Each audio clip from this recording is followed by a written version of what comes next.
গাইবান্ধার সুন্দরগঞ্জে বিশেষ ধরনের ইনডোর প্ল্যান্ট লাকি ব্যাম্বু দিয়ে শো পিস তৈরি করে সাড়া ফেলেছেন দুই ভাই। গাইবান্ধার প্রতিনিধি সিদ্দিক আলম দয়ালের তথ্য ছবি নিয়ে ডেস্ক রিপোর্ট। গাইবান্ধার সুন্দরগঞ্জের পাঁচগাছি শান্তিরাম গ্রামের হাফিজুর ও হাসিবুর অভাবের তাড়নায় 10 বছর আগে কাজের সন্ধানে যান চট্টগ্রামে। সেখানে এক নার্সারিতে ঘর সাজানোর বিশেষ ধরনের গাছ লাকি ব্যাম্বু দিয়ে শোপিস বানিয়ে বিক্রি করতেন দুই ভাই। কিছুদিন পর গ্রামে ফিরে নিজেরাই নেন ব্যবসার উদ্যোগ। সেজন্য 5% জমিতে শুরু করেন লাকি ব্যাম্বুর চাষ।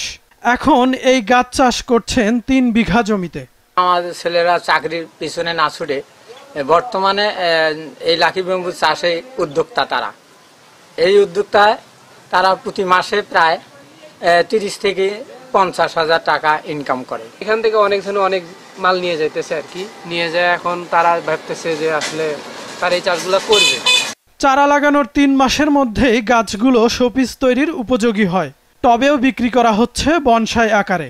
এগুলো ডিজাইন আকারে আমরা সেল করতেছি বাংলাদেশের বিভিন্ন জায়গায়, হ্যাঁ, এবং আস্তে আস্তে সেল করার পরে আমরা দেশের বাইরেও সেল করতেছি। দুবাই, কাতার, ওমান, সৌদি আরব বিভিন্ন রাষ্ট্রে সেল করতেছি।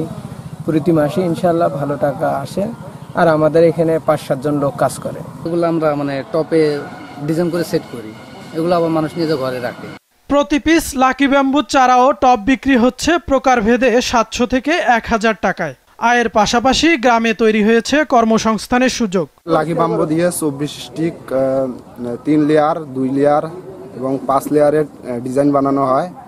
আর আমরা দৈনিক আয় 300 টাকা। যে টাকাটা পাই আর কি সংসারের খরচ চলে, পাশাপাশি পড়াশোনার খরচও চলে। তারা 3 থেকে 4টি কালারের বা 4টি জাতের এই ড্রাসিনা আবাদ করছেন। এটি অত্যন্ত আকর্ষণীয় হয়, কৃষকদের এটি চাষে আগ্রহ বাড়ছে এবং ক্রেতাদের এটি ক্রয়েও অনেক আগ্রহ সৃষ্টি হয়েছে। জেলার সুন্দরগঞ্জ ও সাদুল্লাপুর উপজেলায় 13 জন কৃষক জার্সিনা বা লাকি ব্যাম্বু চাষ করছেন, আর বাণিজ্যিকভাবে চাষ করছেন 2 জন কৃষক। মাছরাঙ্গা নিউজ ডেস্ক।